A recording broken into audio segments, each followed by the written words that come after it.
ये जो कहा जाता है कि अल्लाह का कुरान और मुल्ला का कुरान अलग अलग है, साहब नहीं। अल्लाह का कुरान से ही जो है मुल्ला का कुरान उठकर आता है, उसकी व्याख्या से निकलती है। जब तक आप उन व्याख्याओं को आप ये नहीं करेंगे, हटाएंगे नहीं, दुनिया में अशांति अशांति रहेगी। कौन ऐसी इस्लामिक कंट्री है जहां शरिया के लिए बात नहीं की जाती है? आपको मैं बता दूं, इस्लाम के 3 ही मूल ये हैं, कुरान, हदीस और शरिया है ना। इंडिया तो सेकुलर सर जिस दिन जनसंख्या बढ़ेगी, क्या आपको लगता है सेकुलरिज्म चल पाएगा इस देश में? अभी आपने तौसीफ खान एक पढ़े लिखे लॉयर को देखा, इनको पता है कि फतवा जो होता है वो इस्लामिक पॉइंट ऑफ व्यू बताता है। आचार्य अंकुर आर्या भी इंजंक्शन, वो लीगल मामला माना जाता है इस्लाम की दृष्टि से। आचार्य अंकुर आर्या है। आचार्य अंकुर आर्या जो बात संगीत रागी कह रहे हैं, मुझे इसलिए नहीं भरोसा हो पा रहा क्योंकि India is a secular democratic country है ना। जैसा हम लोग कहते हैं भाई देश संविधान से चलेगा, जब धर्म कोई भी धर्म संविधान से बड़ा नहीं हो सकता। संविधान छोटी सी एक टिप्पणी कर दूं, बस 10 सेकंड। बोल दीजिए। देखिए, दुर्भाग्य है कि भारत का राजनैतिक नेतृत्व शुतुरमुर्ग की तरह हमको यह बताता रहा है कि सारे धर्म एक जैसे हैं। मैं ये कहता हूं सारे धर्म एक जैसे नहीं है साहब। आपको खुली चुनौती देनी पड़ेगी, यह सच कहना पड़ेगा कि एक धर्म जो है, विवेकानंद ने कहा एक धर्म है, तो सारे धर्मों के खिलाफ बात करता है। साहब मैं कह रहा हूं, क्यों नहीं उसके बारे में जिक्र किया जाता है? क्यों नहीं उसके बारे में? मैं आचार्य अंकुर आ रहा है, उसके बाद नदीमुद्दीन आप बोलिएगा, ठीक है? उसके बाद आप बोलिएगा नदीमुद्दीन। पहले आचार्य अंकुर आ रहे। अगर ये ऐसे कुछ आधा 1% है भी तो संवैधानिक चुनौती दी जा सकती है ना, उनको कानूनी चुनौती दी जा सकती है, कानून अपना काम करेगा। लेकिन हम लोग ये भी चाहते हैं कि जानते हैं कि हर इलाके, हर शहर में एक ऐसा इलाका होता है जहां कानून की चलती है, शायद वो इलाका है, यहां पर फतवे चलते हैं। और ये एक नहीं होगा, पता नहीं कितने हो गए। ये तो हमारे तक आ गई एक रिपोर्ट। आचार्य अंकुर आर्या जी। अमन भाई, सबसे पहले आपका बहुत बहुत धन्यवाद। और आपने जो पूछा है, संगीत रागी जी जो बात कह रहे हैं वो 100% सही है, और उसका कारण है उम्मत को आपको समझना होगा कि आप धरती के किसी भी कोने में क्यों ना रहते हो, लेकिन आपके साथ में कॉन्सेप्ट हमेशा साथ रहता है, वो होता है उम्मत का। कि आप कहीं भी हो, आप मुसलमान हैं, आप चाहे किसी भी स्थिति में हो, आपको अपनी जो हदीस है, जो कुरान है और जो आपका शरिया है, उसको हमेशा फॉलो करना है। तादाद में आप कम होंगे तो आप आराम से बैठे रहेंगे, वहां पे आप राम राम जी भी करेंगे। तादाद बढ़ती चली जाएगी तो वैसे वैसे इनकी स्थितियां बदलती चली जाएंगी। मैं बात कर रहा हूं जो एकदम कट्टरवादी, जो इस्लामिक विचारधारा को लेकर के, और अपने जो कैंटोनमेंट इन्होंने जगह जगह बनाए हुए हैं जहां पर ये अपने बच्चों को ट्रेंड करते हैं। कहा जाता है शैक्षणिक संस्थाएं हैं, लेकिन मैं उनको इनके कैंटोनमेंट कहता हूं, जहां पे इनके ट्रेनिंग प्रोग्राम चलते हैं, वहां बच्चों में ये बात कूट कूट कर भरी जाती है। और आप हमेशा देखना कि जो भी मॉडरेट मुस्लिम्स होंगे, अमन भाई, जो भी होंगे वो एक आयत आपके साथ में रखेंगे 5:32, वो कहेंगे कि एक इंसान की हत्या बराबर सारी इंसानियत की हत्या। लेकिन वो कभी भी आपको 5:31 और 5:33 नहीं सुनाएंगे।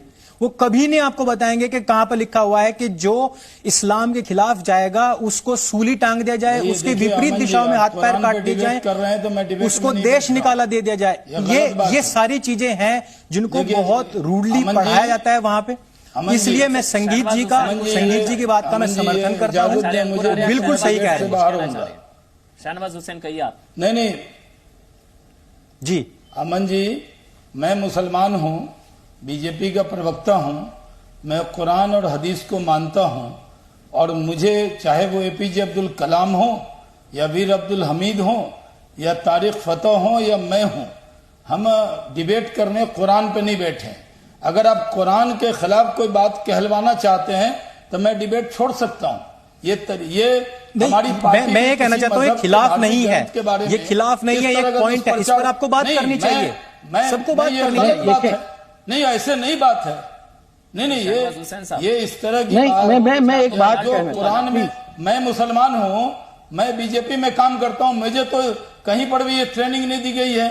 मुझे तो कुरान में मैंने ये पढ़ा है, लकुम दीनुकुम वलिय दीन, तुम्हारा दीन तुम्हारे लिए, मेरा दीन मेरे लिए। मैंने सभी के लिए बात नहीं कही है, मैंने कहा है कि जो इस तरीके की, देखिए आप तो शहनवाज जी, मैं सभी ने आपसे एक बात है, आपने यहाँ फतवे का भी विरोध किया है, आपने फतवे का विरोध किया खिलाफ। मैं बीजेपी में भी काम करता हूं, लेकिन मैं कुरान शरीफ के खिलाफ कोई बोले इस तरह की बात के लिए, डिबेट के लिए मैं उपलब्ध नहीं। शहनवाज हुसैन आपको साहब, मुझे देखिए, हटाना है तो चीज़ हटा मैं दीजिए। शहनवाज मैं हुसैन पूरी साहब, जिम्मेदारी से ये कहता हूं। फतवों के खिलाफ तारीफ ये रहा था मैं। कुरान शरीफ और मेरे के ख्याल से खिलाफ आप भी यहाँ फतवे के खिलाफ फतवा गैंग के खिलाफ है। बोलना है नहीं, या नहीं। कुरान शरीफ पर डिबेट कर रहे हैं? आचार्य अंकुर आ रहा हूं मैं आपके पास। शहनवाज हुसैन नहीं, साहब, कुरान ये शरीफ पर फतवा गैंग के डिबेट खिलाफ कर तो रहे आप हैं भी या है फतवे ना, पे कर रहे हैं आप? ये फतवा गैंग के खिलाफ तो आप भी है ना, तो मैं तो फतवा फतवा के गैंग के खिलाफ खिलाफ हम तारीफ ठोक रहा हूं। हैं। मैंने ओपनिंग रिमार्क में कहा है Exactly. कि कुछ मुसलमान हैं, आप ये समझिए, भारत रत्न एपीजे अब्दुल कलाम भी, मौलाना अबुल कलाम आजाद भी कुरान के मानने वाले हैं। तारिक फतह भी कुरान से अलग नहीं है। तो इनका ये मुर्शिदाबाद वालों का कौन सा इस्लाम है सर? ये मुर्शिदाबाद वाले कौन से धर्म को मानते हैं जो ये फतवा दे? मैं कुरान सुन लीजिए, ये मैं फतवा इस्लाम वाले के कौन सा स्कॉलर धर्म नहीं हूं। मानते हैं सर? मैं ये मानता हूं कि मेरा जी, ये फतवा वाले, मुर्शिदाबाद वाले जो फतवा जारी करते अमन हैं, जी, ये भी तो इस्लाम का नाम लेकर ही फतवा जारी करते वो हैं। गलत इस्लाम ये इस्लाम की गलत व्याख्या कर रहे हैं। के लिए इस्तेमाल करते इस्लाम हैं। की इस्लाम, वो जो फतवा वाले लोग हैं, हाँ। वो इस्लाम की गलत व्याख्या कर रहे हैं। वो इस्लाम के नाम पे कलंक हैं, ठीक। जो इस तरह का फतवा दे रहे हैं। और जो बचाते हैं वो उनको? जो मौलवी हैं, जो मौलाना हैं, उनके खिलाफ ये मुल्क संविधान से चलेगा। और आप डिबेट करते करते ही कहिए कुरान में ये खिलाफ है, ये खिलाफ है, तारीख ये बताइए। क्या है भाई? तारीख मैं बताइए, एक सेकंड, तारीख हमारी बताइए। पार्टी देखिए, मुझे बोलना है, मैं कभी भी उसके अपनी बाद जबान तारीख से बताइए को बोलने। किसी तारीख पे एक मिनट रुकिए। किसी उसके बाद धर्म के मैंने मुझे मानने मेरी वालों बात का ये, दिल दुखाना हमारा मकसद नहीं है। अमन जी देखिए, तारीख मेरी छोड़ दूं तारीख या मेरी बात सुनेंगे? मुसलमानों में और मेरी उसके बाद बात नदीमुद्दीन सुनिए। आपके पास अमन जी, आऊंगा। तारीख फतह, उसके बाद हमारे नदीमुद्दीन। देखिए, हमारे कुरान के तहत 4 शादियां की इजाजत है, लौंडियां रखने की भी इजाजत है, लेकिन मुसलमानों ने खुद उन कवानीन को उनको छोड़ के आगे की सोचा है। इसी तरह गुलामी जो है, स्लेव्स यानी फौज को पकड़ो और उसके अंदर 5% इधर रखो, वो रखो, ये जो बातें जो 7वीं, 8वीं, 10वीं सदी की कॉन्टेक्स्ट में थी, वो आज ना ईरान में है, ना इंडोनेशिया में, बल्कि पाकिस्तान और बांग्लादेश तक में नहीं है। जो बातें ये कह रहे हैं, क्योंकि मुसलमान हैं हमको बेवकूफ तो नहीं है कि हर आदमी जाके स्लेवरी को डिफेंड करेगा। खुद ब खुद 1960 में मैं बता रहा हूं कि ये औरतें बिका करती थी यमन में, और अरब आके खरीद के जाते थे, रंग के हिसाब से दाम लगता था, और उस वक्त भी मौलवी कहते थे ये तो इजाजत है। लेकिन सोचने समझने वाले लोगों ने कहा कि खुदा के वास्ते दुनिया आगे बढ़ गई है, अब वो नेजों और तीर कमान वाली जंगें नहीं होती, अब ये क्या तुम औरतों की बात। तो 62-63 में पाबंदी लगी, मुसलमान मुल्कों ने खुद पाबंदी लगाई। ट्यूनीशिया में हबीब बुरकीबा ने फैमिली लॉ इंट्रोड्यूस किया। पाकिस्तान में अयूब खान को 1000 आप गालियां दे दें, उन्होंने फैमिली लॉ ऑर्डिनेंस किया कि तलाक के अंदर भी उन्होंने कहा कि 90 दिन निगोशिएट होगा, उसके बाद फैसला होगा।